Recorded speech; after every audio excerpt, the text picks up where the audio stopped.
પ્રેમના નામે વાસનામાં ધકાઈ રહેલી યુવા પેઢીને લીધે ક્યારેક એવું ગંભીર પરિણામ આવે છે જે અતિ દુઃખદ હોય છે. હમણાં મારા એક મિત્રના જીવનમાં બનેલી સત્ય ઘટના અહીં રજૂ કરું છું. એમાંથી ઘણા વાલીઓ યુવાનોએ ચોક્કસ પોતાના જીવન માટે બોધપાઠ લેવા જેવું છે.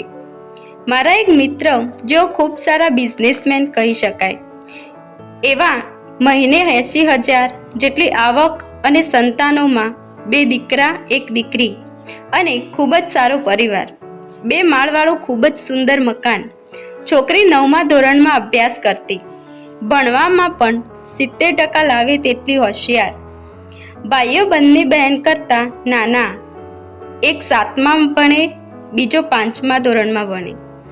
હવે ઘટના એવી ઘટી કે આ છોકરી એક છોકરાના પ્રેમમાં પડી. છોકરો પણ આર્થિક રીતે ખૂબ જ સુખી, જેમની મહિને 2 થી 2.5 લાખની આવક હતી, તેવા પરિવારમાંથી. અને એ પરિવારના બીજા ભાઈઓ તો આ છોકરાના પપ્પા કરતાં પણ વધુ કમાણી કરનારા હતા. એટલે છોકરી પાછળ છોકરો ખૂબ જ ખર્ચો કરવા લાગ્યો અને બંને ખૂબ ફર્યા, ખૂબ મોજ કરી, ત્યાં સુધી કે બંને એ શરીર સુખના સંબંધો પણ બાંધી લીધા. વાસનામાં પણ ખૂબ ઊંડા ઉતરી ગયા. એકવાર રાત્રે સંબંધીને ત્યાં લગ્ન પ્રસંગમાં ઘરના બધાય સભ્યોએ જવાનું હતું, તો છોકરીએ બીમારીનું બહાનું કાઢી ઘરે રોકાવાનું કહ્યું. એટલે છોકરીના પપ્પા એની મમ્મીને પણ ઘરે રોકાઈ જવાનું કહ્યું. હવે છોકરી કહ્યું, મમ્મી, હું ઉપરના રૂમમાં વાંચું છું અને વાંચન કરીને પછી અહીં તારી પાસે આવીને સૂઈ જઈશ. મમ્મી કહ્યું, ભલે, વાંચી રહ્યા પછી અહીં આવીને સૂઈ જજે. છોકરીએ છોકરાને ફોન કર્યો, ઘરે કોઈ નથી, હું ઉપરના રૂમમાં એકલી છું. એટલે છોકરો પણ સીડી મારફતે ઉપર આવી ગયો. હવે અહીં જે આ છોકરીના પપ્પા લગ્નમાં ગયા, ત્યાં સંબંધીને પરિવારમાં એક દારૂડિયાના લીધે ઝઘડો થતાં આ પરિવારના ભાઈઓ વહેલા ઘરે આવતા રહ્યા. છોકરીના પપ્પાને એમ કે લાવ જોઈ આવું, રીનુ સૂઈ ગઈ છે કે જાગે છે. રીનુ અને પેલો છોકરો તો પ્રેમ વાસનામાં ગાંડા તૂર થઈ પડ્યા હતા. છોકરીએ દરવાજો અંદરથી બંધ કરેલો. તેના પપ્પાએ દરવાજો ખખડાવતાની સાથે બંને જણા ગભરાઈ ગયા.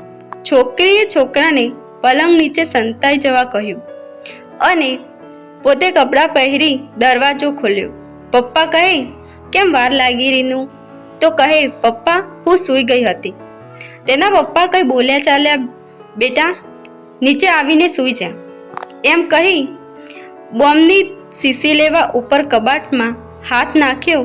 તે શોભા માટે મૂકેલી ફૂલદાની નીચે પડતા તે લેવા તેઓ નીચે ઝૂક્યા અને આ છોકરાને જોઈ ગયા.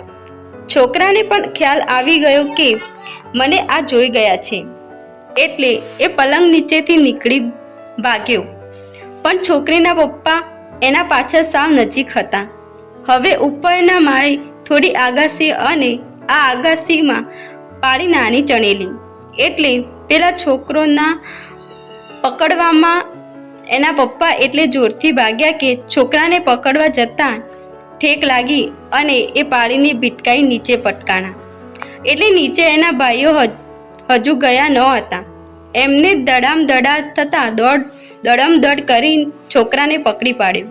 છોકરાને પહેલાં ખૂબ માર્યો, પછી રોઢવાથી ખુરશીને બાંધી દીધો.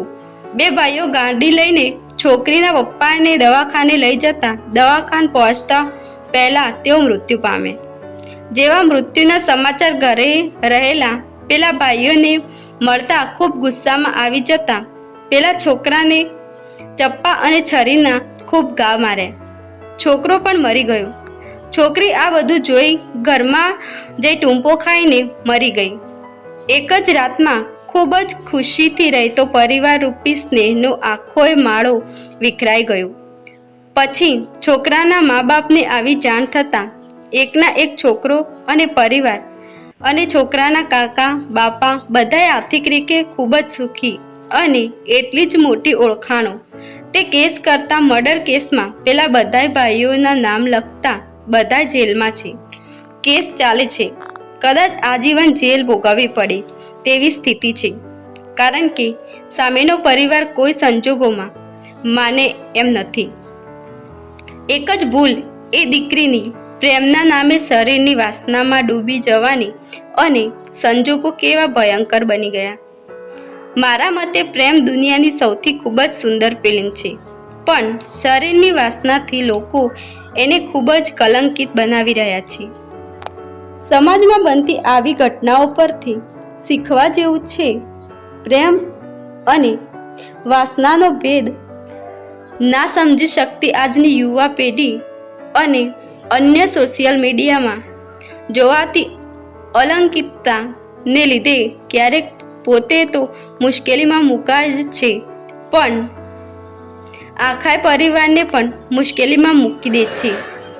એટલે પોતાના સંતાનોને માત્ર શિક્ષણ જ નહીં, સંસ્કાર પણ આપવા ખૂબ જ જરૂરી છે.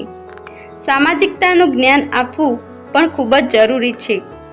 પ્રેમમાં પડ્યા પછી લઈને ભાગી જવાના કિસ્સાઓ સમાજમાં ખૂબ જ ઝડપે વધી રહ્યા છે અને 98% પ્રેમમાં ભાગી જનાર જોડકા નિષ્ફળ જ રહ્યા છે અને પાછળની જિંદગીમાં ખૂબ જ દુઃખી જોવા મળ્યા છે.